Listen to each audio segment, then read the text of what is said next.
All right, day 2. Last night was traumatic. Yeah, sitting is not really an option right now. My butt hurts so much. I'm not gonna lie, I need y'all with me today. If this is day 2, 35 years is gonna be brutal. Karmelo Anthony is now settling into his new home inside the Texas prison system, but his legal fight is far from over. Just days after being sentenced to 35 years for the murder of Austin Metcalf, Anthony's attorneys officially filed an appeal, signaling they are not giving up on overturning the conviction. While prison officials aren't publicly discussing his housing status, high-profile inmates often face added scrutiny and attention behind bars, and some observers believe even protective custody doesn't completely eliminate the risks that come with a nationally known case. They gonna be like, yeah, well, he can cry on my shoulders, I'll take care of him, all this shit. He's probably gonna be in PC for a while, though. PC holds the worstest convicts. PC don't hold no pussy mother. People think PC is holding a bunch of pussies. The people in PC was tough on the yard. And somebody tougher came across and made them get up through that, but they still tough. Mm-hmm. And you got the PCs, they got, maybe you'll run across, maybe. You was in PC, so. You went across 2 or 3 baby rapers. The rest of them are just people that got a lot of money. They running from people getting their money out of them and stuff, right? And there's so much money up there, man. There's so much money you can make off of people. Then you got PCs now for people that wants to go home. It's just like you don't want to be a part of the gang. You don't want to be a part of all the negative talk on the yard, man. Your man is on giving yourself a second chance to go home, man. Staying in school and all that. You can do all that for PC, take a trade up. And you just ain't around a bunch of big mouth wannabe people that will stop you from going home. And so it can be used for them reasons, right? But ain't no protection up there, man. People get mopped up there all the time, man. Just got word from one of my followers that happens to be locked up in a Texas prison as we speak. The Aryan Brotherhood of Texas already has a hit out on Karmelo Anthony. I'm gonna beat the crap out of Karmelo Anthony. Karmelo Anthony has a lot of ops right now, and you might think it's this guy, but it's not. It's actually coming from inside the walls, and this might be the reason why today they had to move the family to another location. And who is this gang that wants to kill Karmelo Anthony? Well, they're better known yet as ABT, Aryan Brotherhood of Texas. I just had a CO hit me up that works in the state of Texas, and he told me that they've already gotten word that the Aryan Brotherhood has a hit out on Karmelo Anthony. I'm gonna be real honest with y'all, I don't know nothing about them AB dudes. I don't play with their get down. However, I do know how prison politics work, and if they were to pull a move like that, that is assured to cause a race war on any prison yard that it happens on, and it could extend through the entire state.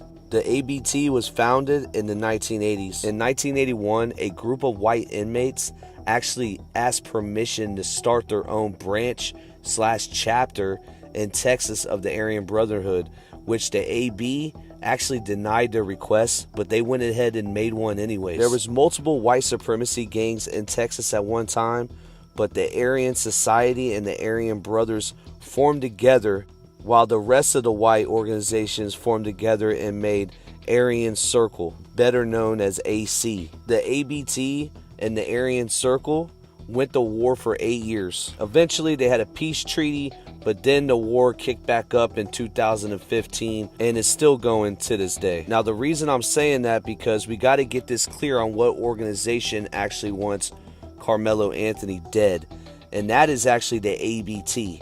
And they have forms of organizations underneath them. They have the Peckerwoods. They also had the Featherwoods, which is the women, and they are not just a prison organization. They actually are a street gang as well. With 3,500 people total in the gang, only 2,600 is actually in prison. And this is why they're saying Karmelo Anthony and his family got moved from that nice house in that neighborhood to a undisclosed location for his safety, because he's got an organization that runs in the inside, and the shot callers are making calls from the inside to some people that are on the outside that are willing to do some work knowing that they're going to get rewarded for it. And at the end of the day, you can do all the politics you want in prison. You can do this, you can do that. Everyone can come to an agreement. It only takes one rogue person who has woke up on the wrong side of the bed. Their biscuit was missing from their breakfast tray. Then they went to go to the bathroom and Johnny McGee stepped on their brand new pair of prison shoes. And then, Larry Left Eye, coughed on the back of their neck in line for the phone. And they're just having the worst day. And you know what? It's all been building up. And you know what? I'm going to beat the crap out of Karmelo Anthony. And it's going to start a whole thing. And it happens. That happens. You do have people, hey, we all understand, we're all on one accord, we've done the prison politics, everything should be fine, and there's peace, we've got it all figured out. It only takes one person, for whatever reason, who just goes off the script and starts a whole thing. It does happen.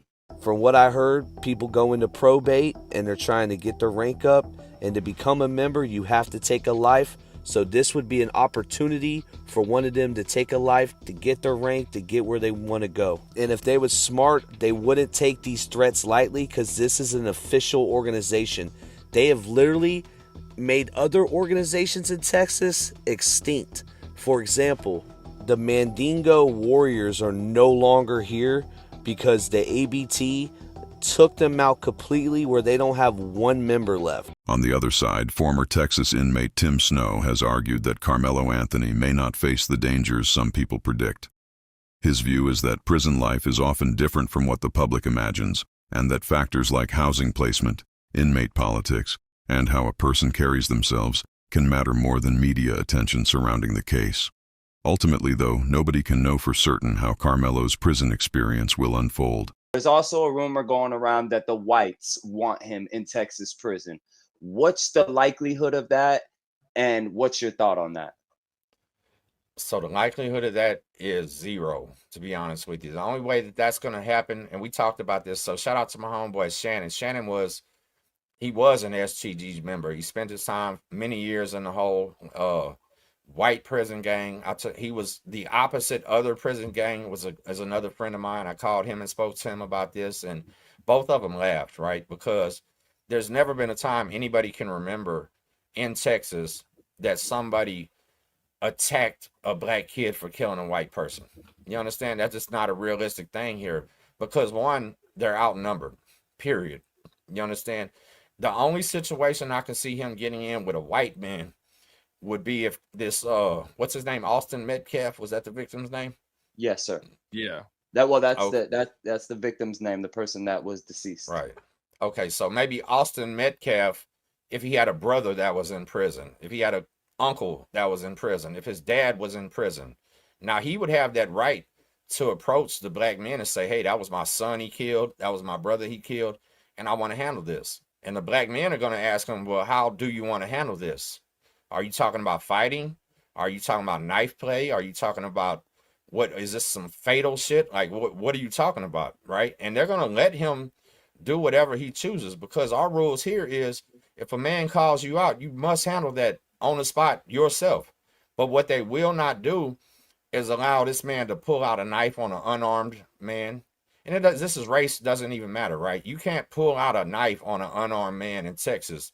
Everybody's going to start stomping your ass out type shit. You know what I mean? From a different car anyway. So it's safe to say there's politics in Texas. Heavy politics. Yeah. So they're different from California politics, but absolutely, we have a lot of, like, there's no stomping men on the ground. There's no hitting him when he's down. You got to get him up. You got to give him a fair one here.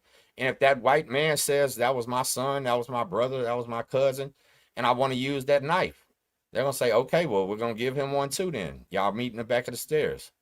And he's going to have to do it. Like, there's no doubt about it. Karmelo Anthony would have to do that. But is there a chance that they sneak him, snake him, jump him, take him out, hit him from behind? No, hell no. Nuh-uh. All right. Not at all. Now, a question. Since he's so young, and we did talk about the fact that, there is a high probability of this murder getting dropped to either a second degree or a manslaughter case.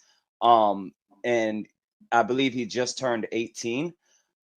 Is there a youthful offender prison that he would be designated to, or would he just go straight to the big boys, or does it depend on his time?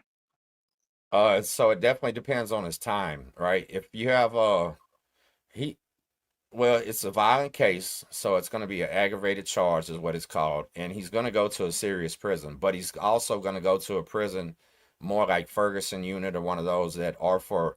It's not necessarily a youth offender program, but he's going to go with the young kids from about 18 to 25. We have a youth offender program, but it's for the juveniles that were certified an adult, right? If you're 14, 15, 16, 17, you'll go to the youth offender program. If you enter in at 18, you're going with the adults, but you're also going to be in a prison with other men, regardless if he gets 10 years, right? He's going to be in a prison with other men serving life sentences, 99 years, 200 years, double life sentences, life without parole, things like that. Like he's going to a very serious place, no doubt about it. But that's also more reason why nobody's going to sneak him, snake him, jump him from behind or anything like that, right? Because the real true facts is, and what I disagree with that news clip, I liked a lot of that news clip, but he said if this was the tables turned, that everybody would be thinking the opposite. Well, the population of black people in America is about 13%, right?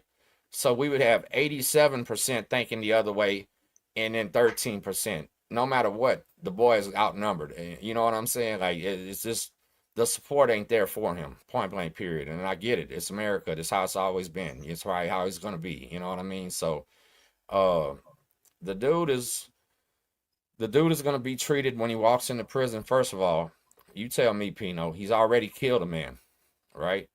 He's already got a body under his belt. And I seen somebody in the comments say a white person, I mean, not white person, I'm sorry, that's somebody, that a knife is not allowed on school grounds. Well, I'm going to tell you something. This is Texas. In every redneck school district there is and all this shit, boys got buck knives in their pockets. They got knives. You know what I'm saying? We grew up, we had pistols in school sometimes. Like, that's real true facts. Like, to think that he was the only person at this track meet that had a knife on him is ridiculous. Like, is he the only person that used one that day? Sure.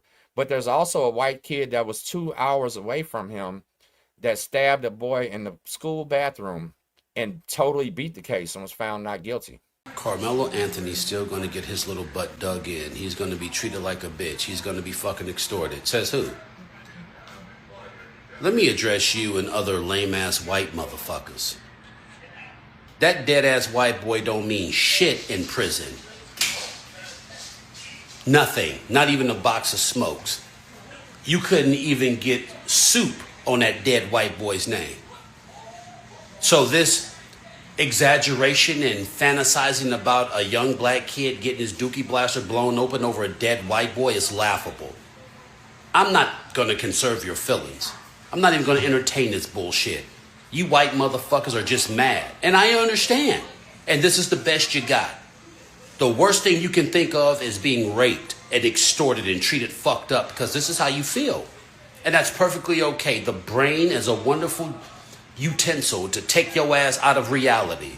I understand. But the reality is he already has the prerequisites to fall into any fucking car. He didn't hesitate to kill a white boy. So in prison, these things come in handy, especially when it's time to put in work. He wasn't scared to kill a white boy. He damn sure ain't gonna be scared to do it again if his life is in danger. He's gonna fit right in. But you guys don't care about that because you've never been to prison. You've never been to jail. And what you wish to happen to Karmelo either happened to you or you fantasize about doing it to other people. This is why you left this comment. At the end of the day, that black boy's alive. And he'll walk out of prison before fucking Austin walk out of anywhere. Deal with it.